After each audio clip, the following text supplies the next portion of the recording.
તમે વકીલને કેમ રોકો છો? એડવોકેટને કોર્ટમાં આવતા રોકો છો?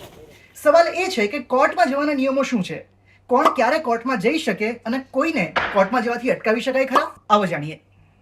તો સમગ્ર બાબતે વકીલ અમિત કચવે જણાવે છે કે ભારતના તાલુકાથી લઈને સુપ્રીમ કોર્ટ દરેક ઓપન કોર્ટ હોય છે અને તેમાં કોઈ પણ નાગરિક કોઈ પણ પ્રતિબંધ વગર સુનાવણી સાંભળવા કે જોવા માટે જઈ શકે છે, જેનો ભારતના બંધારણે તેને અધિકાર આપ્યો છે.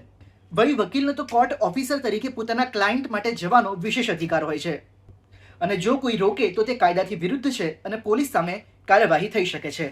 તો બાર કાઉન્સિલ ઓફ ગુજરાતની ફાઇનાન્સ કમિટીના ચેરમેન અનિલ કેલ્લા જણાવે છે કે જ્યારે પણ આવી સ્થિતિ સર્જાય ત્યારે શાંતિ ભંગની શક્યતાએ પોલીસ અગમચેતીના પગલાં જરૂર લઈ શકે છે, તપાસ કરી શકે છે અને સમજાવી પણ શકે છે, પરંતુ કોઈ પણ વકીલને અટકાવી શકાતા નથી.